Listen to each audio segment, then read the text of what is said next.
In this video, we are going to be working on coding the movement of our little character here. So, what we should have hopefully done is set up our program. We should have put our Google Slides into the backdrops section and have them labeled. That would be helpful. We should have resized them so that the words aren't going to be cut off on the edges of the page. So I looked at where the border was and worked out where that would be. Then we made a sprite called player. We made that into a square. Then we made another sprite called maze, and in that maze we had in order from start to finish what we wanted the game to be. So we don't necessarily need the border, but I had that in terms of just so it made life easier for myself when I was making the stages. So we had maze 1. It just is maze 1. There's no 1.1 because our starting one, I didn't want it to be moving around and parts of the stage moving. Sorry, just got to go back to the front. That's better. So we had maze 1, and then we had maze 2.1, and then a little bit removed being 2.2, then a bit more being 2.3, a bit more 2.4, and then we're done. 2.5 is it's just the border because we're wanting to go to the next level.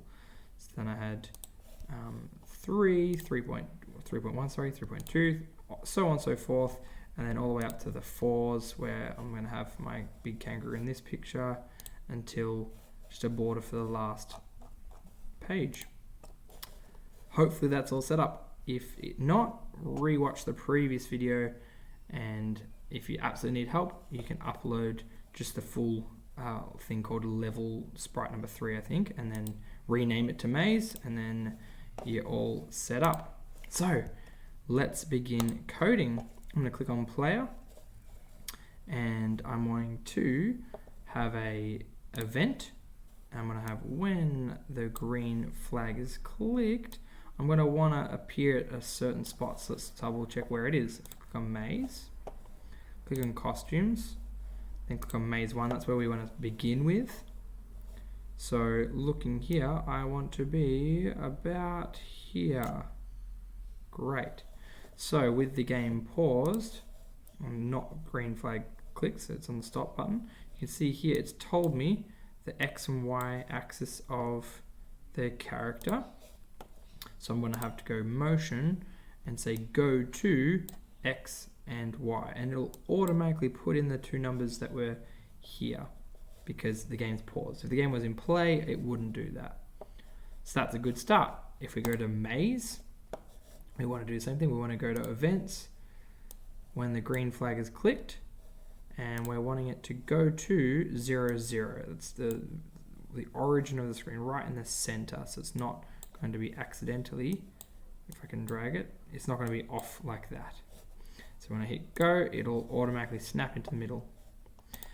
On our kangaroo, our backdrop, we want the same thing. We want to have when the green flag is clicked, we'll want to switch the backdrop, or change the backdrop, switch the backdrop to the first one, number 1. So then if I am editing something and I go into backdrops and I'm fiddling with number 4, and I go into the maze and I'm looking at this one, once I hit green, it should, we just found another issue. We haven't set the first backdrop as well. So that will help us. So in our maze, not only do we want to go to 1, so go to 0.0, we're also wanting to click on looks and also do change costume to maze 1. Now when I hit it, we have set it up. Brilliant work, well done. So that is the first step complete, making sure the level is ready to begin coding. We now want to look at how can we make our character move up, down, right, and left. How are we going to do that, you might ask? Good question. We're going to go to control, and we're going to want to put in a forever loop underneath our go to, because we don't want to continuously go to negative 218x and so on and so forth. That we need to be outside of the forever loop. So when I click on the green flag, it's going to begin, it's going to move to this spot, and then it's going to be forever doing the code in here. So we want an if statement. So I'm going to put an if inside here, meaning if I do something, then do the thing I want it to do. So I'm going to go down to operators. I'm going to find one that has an equals sign. So right now it says blank equals 50. What I want, oh, actually, no, I don't want to do that. That's for later. Instead, I want to go to sensing, and I want when a key something is pressed. So right now it's space. When key, I'm going to go up arrow is pressed, then I want it to do something. So I'm going to go to motion, and I'm going to change the Y by, and let's for now plug in, let's say 5 is our first guess. Now, why do I want it to go Y by 5? Well, I'll just quickly draw up something called a Cartesian plane to explain it. Oh, alrighty, so this is a Cartesian plane that I've drawn up here. So we have something called the x-axis, which is the one that's horizontal, and the y-axis, which is vertical. So if I'm wanting to move y 5, well, here's the origin, 0, 0. It's going to go up 5. So 1, 2, 3, 4, 5. It's going to go up 5 spots in the y direction. If I want to change it by the x, so if I want to change the x by, let's pretend 2, well, here's the x-axis. So it'll go across 2, 1, 2.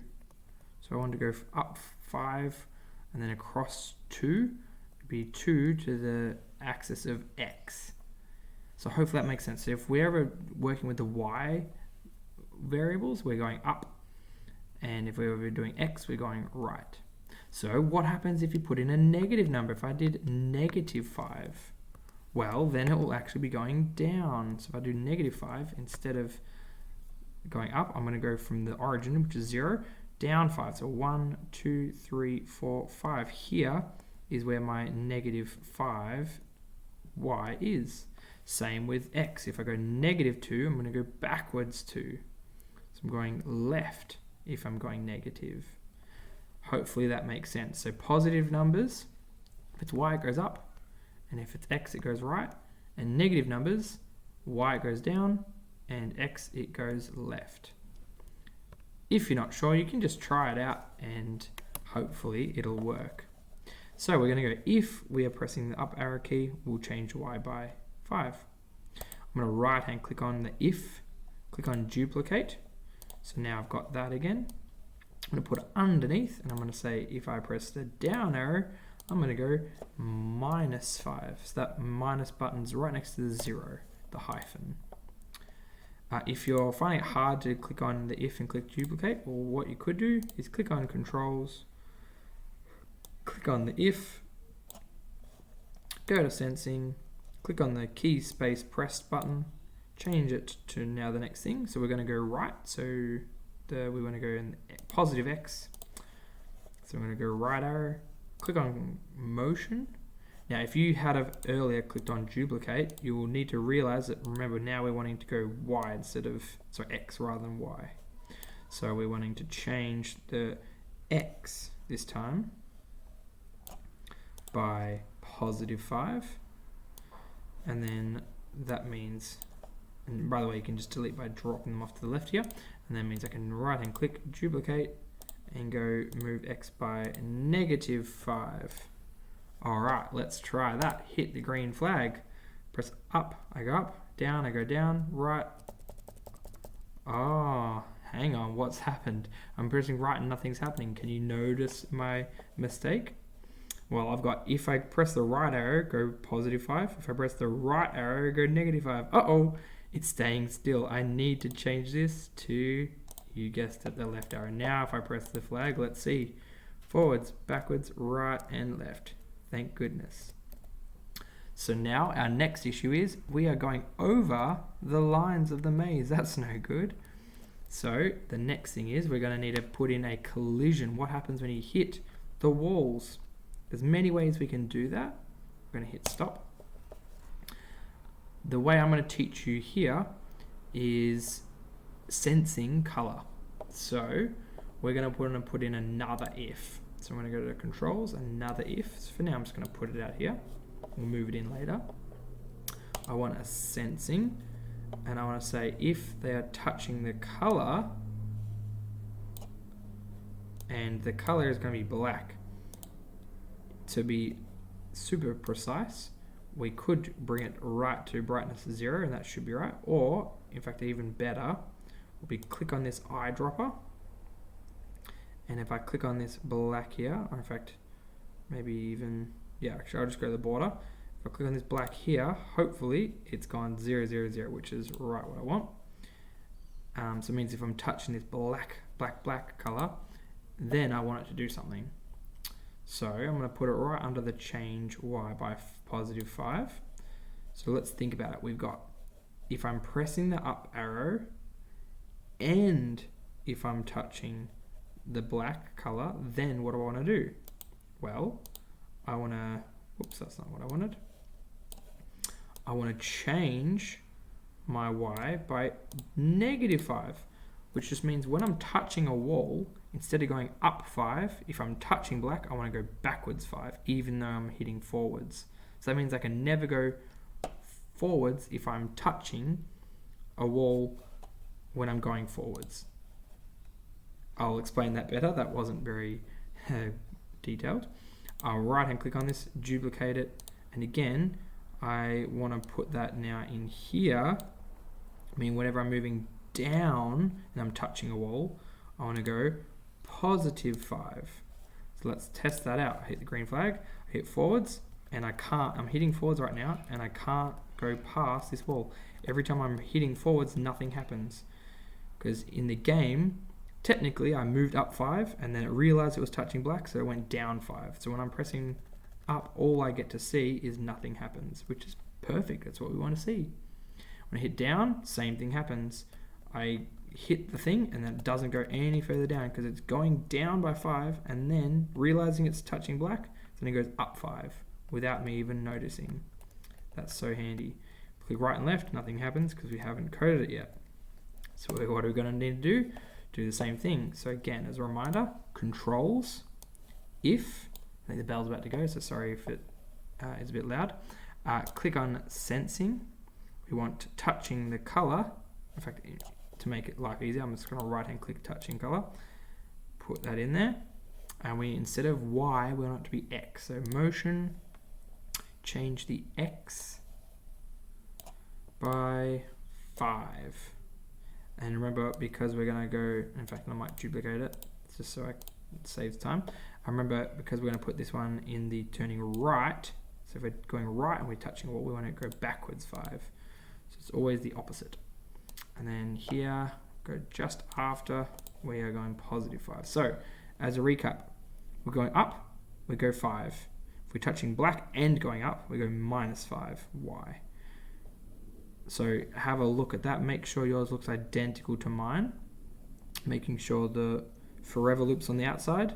And then there's 4 ifs inside that. And inside each if, there's another if with touching. If yours looks like this, it should work. So if we hit the green flag, we'll notice that no matter how bad I try, I can't go over the wall, which is very handy indeed. And I'm going through my maze. All right. So our next thing, we're going to need to put into our game some kind of goal, something that our character is trying to reach. I think if our goal is about here, that would be really good because it was kind of tricky to get to that spot. It took a while. We want it to be the furthest spot possible. So I'm going to hit stop.